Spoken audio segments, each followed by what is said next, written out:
Hello bro. तो इस video में मैंने रिएक्ट करा है मदन मोहन दानिश जी की शायरी पर, जो कि मैं करना चाहता था काफ़ी टाइम से। और अब आगे सारी रिएक्शन वीडियोस ही आएंगे ज़्यादातर।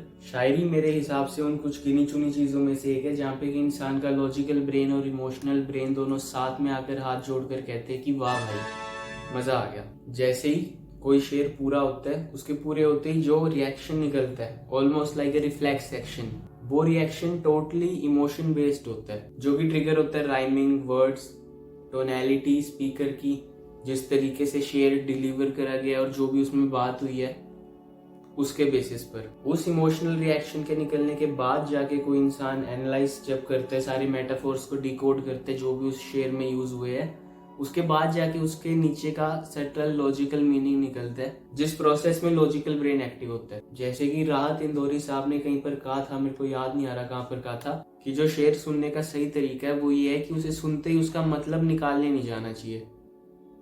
सबसे पहले उसे सिर्फ सुनना चाहिए ढंग से और उस बात को इमोशनली एब्जॉर्ब होने देना चाहिए। तो शायद उनका इशारा इसी तरफ था।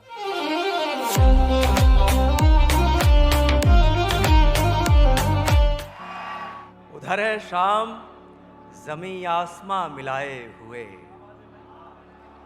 उधर है शाम जमी आसमां मिलाए हुए, इधर मैं याद को तेरी गले लगाए हुए। क्या बात है इधर दानिश मैं भाई, वाह वाह याद वाह, को तेरी गले लगाए हुए। क्या बात है, वाह हुई जो रात तो कपड़े बदल के आ बैठे, वाह वाह। हुई जो रात तो कपड़े बदल के आ बैठे, तमाम दिन के उजाले थके थकाए हुए, तमाम दिन के उजाले थके थकाए हुए। इल्म जब होगा किधर जाना है, इल्म जब होगा किधर जाना है, हाय तब तक तो गुजर जाना है। क्या उम्दा शेर हो गया भाई, वाह। जो भी बात हुई है काफी डीप लग रही है ना, लेकिन जो वाह निकली है वो कितनी जल्दी निकली है। मतलब इधर शेर खत्म हुआ और उधर से रिएक्शन आ गया ऑडियंस का। तुम्हें लगता है कि जो गैप था शेर के खत्म होने में और ऑडियंस के रिएक्शन में, उसके बीच में इनके ब्रेन ने प्रोसेस कर लिया होगा कि क्या सटल मीनिंग है, क्या मेटाफोर्स है, कितनी सिंबॉलिक बात लग रही है।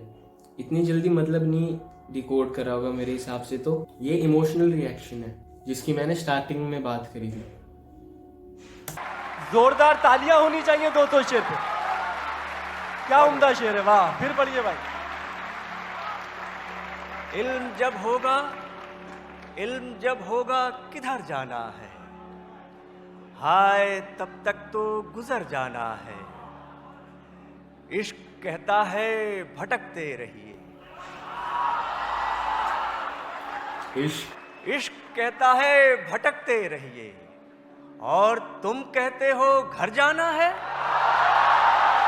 क्या बात है, क्या बात है, वाह। ये जो कॉन्ट्रास्ट है,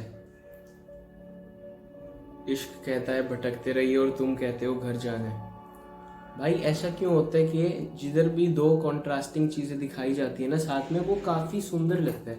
चाहे वो कलर्स के थ्रू हो, चाहे वो जैसे इस पोइट्री में मीनिंग के थ्रू हो, या फिर वर्ड्स के थ्रू हो। फॉर सम रीजन ह्यूमंस को कॉन्ट्रास्ट काफी पसंद है। कॉन्ट्रास्ट मतलब कि दो बिल्कुल ही अपोजिट चीजें साथ में रख दी गई है। जैसे कि तुमने डिजाइन देखे होंगे जो कि कॉन्ट्रास्ट पर बेस्ड होते हैं, जो कि अभी मैं शायद से फोटो भी डाल दूंगा कुछ ऐसे डिजाइन्स की। दर्द सीने में छिपाए रखा, बहुत अच्छी गजल है दोस्तों, सुनिए। दर्द सीने में छिपाए रखा, हमने माहौल बनाए रखा। क्या बात है, क्या बात है, वाह वाह वाह। हमने माहौल बनाए रखा। मौत आई थी कई दिन पहले, मौत आई थी कई दिन पहले, उसको बातों में लगाए रखा। क्या बात है, क्या बात है, वाह।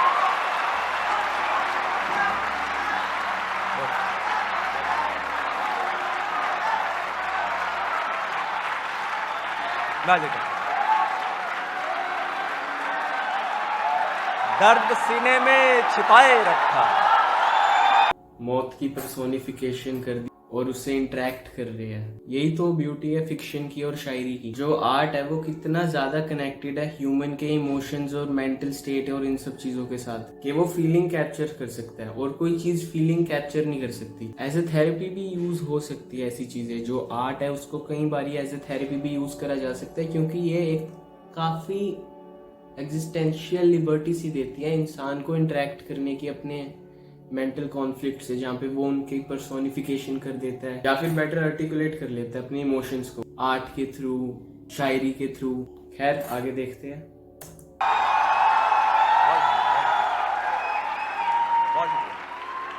दर्द सीने में छिपाए रखा, क्या बात है, क्या बात। हमने माहौल बनाए रखा। वाह, मौत आई थी कई दिन पहले, हमने उसको बातों में लगाए रखा, उसको बातों में लगाए रखा।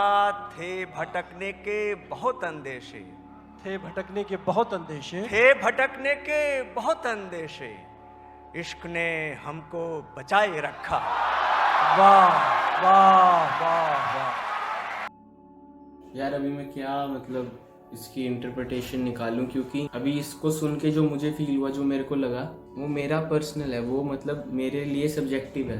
हो सकता है किसी और इंसान को बिल्कुल ही कुछ और फील हो। जहाँ पे मैंने कोई पर्टिकुलर स्टेटमेंट मेक कर दी कि इसका मतलब ये है, वहाँ पे फिर बाकियों से उनका एक्सपीरियंस छिंजेगा। इसलिए जो पोएट्स होते हैं वो भी ज़्यादातर अपने शेर सिर्फ बोलते हैं, एक्सप्लेन नहीं करते। क्योंकि जिधर एक्सप्लेनेशन दे दी ना कि भाई इसका मतलब ये है, वहाँ पे इसके अलावा अगर और कुछ भी सुनने वाले को फील हो रहा है तो फिर वो फॉल्स है, वो गलत है और वो रियल नहीं है, जो कि शेर को और आर्ट फॉर्म को काफ़ी ज़्यादा बाउंड कर देता है उसकी पॉसिबिलिटीज़ को। या तो कोई ऐसी पॉडकास्ट टाइप करे कि 4-5 बंदे साथ में बैठे हैं और हर एक बंदा ओपिनियन दे रहा है कि भाई मेरे को इस शेर से ये समझ आया, मेरे को इस शेर से ये समझ आया, वो कर सकते हैं।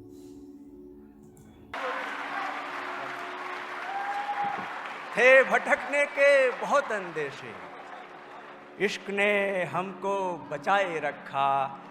मसला तो इश्क का है, जिंदगानी का नहीं। क्या बात है, वाह। मसला तो इश्क का है, जिंदगानी का नहीं। यूं समझिए प्यास का शिकवा है, पानी का नहीं। हाँ। क्या बात है, क्या बात। चलो कंपेयर करते हैं एक बार, ठीक है।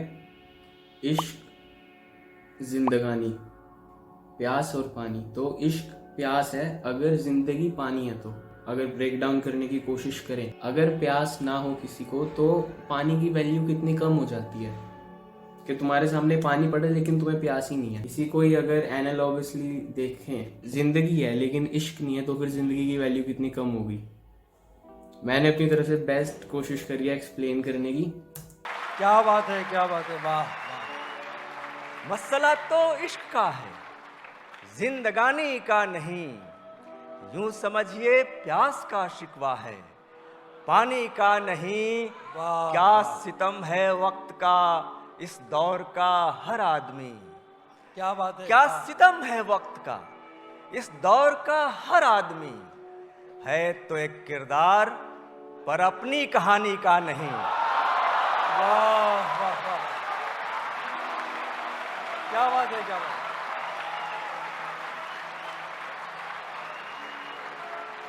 है तो वाह, एक किरदार, वाह, वाह। क्या सितम है वक्त का क्या बात। इस दौर का हर आदमी।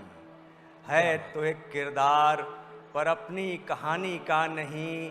तुम्हें पता है इंग्लिश में एक वर्ड होता है सॉन्डर, जिसका मतलब इतना मतलब इतनी सारी लाइनों में आया। वो मतलब तुम गूगल करना, उसका मतलब है ये रियलाइजेशन कि तुम्हारे अराउंड जितने भी लोग जिंदगी जी रहे हैं वो कोई साइड कैरेक्टर नहीं है, उनकी अपनी एक लाइफ है और वो लाइफ उतनी वाइब्रेंट है जितनी वाइब्रेंट तुम्हारी है। उनके भी माँ बाप है, पैसा, relation, health, self growth, spirituality, हर एक डायमेंशन उनकी भी लाइफ में जो कि तुम्हारी लाइफ में है।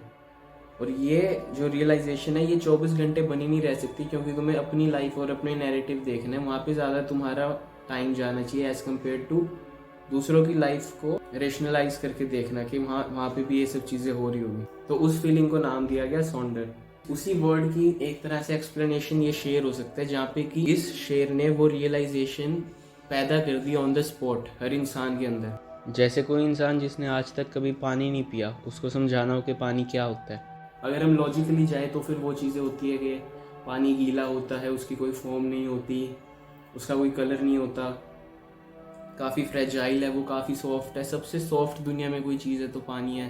शायरी और आर्ट जैसी चीज़ें कहते हैं कि आओ बैठो ये पी के देखो, ये होता है पानी। जब अपनी बेकली से बेखुदी से कुछ नहीं होता, वाह वाह। जब अपनी बेकली से बेखुदी से कुछ नहीं होता, क्या पुकारें क्यों किसी को हम, किसी से कुछ नहीं होता। बहुत अच्छा है, बहुत अच्छा है।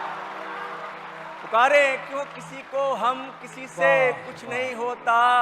कोई जब शहर से जाए तो रौनक रूठ जाती है।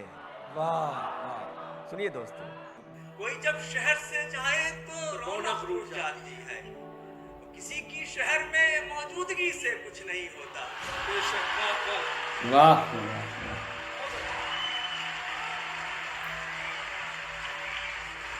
जो बात खास है वो खुद को भी बताऊं नहीं। क्या बात है, जो बात खास है वो खुद को भी बताऊं नहीं। क्या बात है। मैं लुत्फ लेता रहूं और मुस्कुराऊं नहीं। मैं लुत्फ लेता रहूं, मैं लुत्फ लेता रहूं और मुस्कुराऊं नहीं, और मुस्कुराऊं नहीं। उसे सताने का बस एक यही तरीका है, उसे सताने का बस एक यही तरीका है वाह। कि उसके दिल में रहूं और समझ में आऊं नहीं।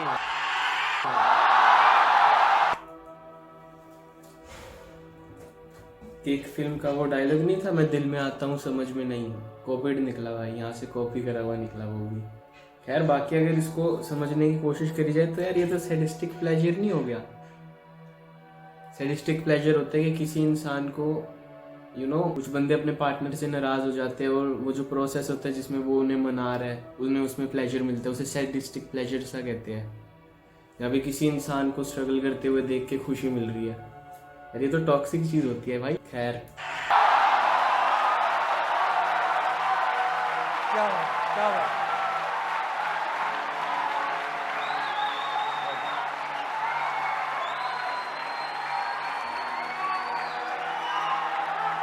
फिर पढ़ दीजिए, फिर पढ़ दीजिए। मजा आ गया भाई सबको।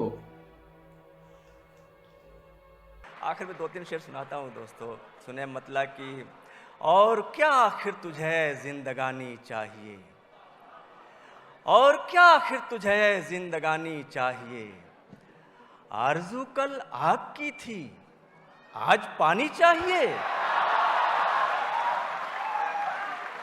आरज़ू कल आग की थी, आज पानी चाहिए। Hedonic treadmill explained. Hedonic treadmill यही होती है कि इंसान को लगता है कि भाई मेरे को ये चीज़ मिल जाएगी तो मैं खुश हो जाऊंगा, तो मैं मतलब सेटिस्फाइड हो जाऊंगा जीवन में। लेकिन जैसे ही वो चीज़ मिलती है तो फिर उसका ध्यान किसी नए गोल की तरफ चला जाता है और एक ट्रेडमिल की तरह हो जाता है और जिसपे वो भागता रहता है लेकिन कहीं पहुंचता नहीं है। पूरी दुनिया में जहाँ जहाँ गैर बराबरी है उसके खिलाफ एक शायर की आवाज़। आरज़ू कल आग की थी, आज पानी चाहिए। ये कहाँ की रीत है, जागे कोई सोए कोई। ये कहाँ की रीत बहुत है, अच्छा सर। ये कहाँ की रीत है, जागे कोई सोए कोई। रात सबकी है तो सबको नींद आनी चाहिए। वाह वाह। बढ़िया है ब्रो। तो मतलब मैंने सोचा तो ये था कि मैं हर एक शेर ऐसे एक्सप्लेन करूँगा, लेकिन फिर इवेंचुअली इतनी सारी इंटरप्रिटेशंस निकल आती है चीज़ों की कि फिर एक पर्टिकुलर बनाने का मन नहीं करता। तो बढ़िया लगे तो लाइक करना, सब्सक्राइब करना और अब से रिएक्शन वीडियोज़ ही आया करेंगे।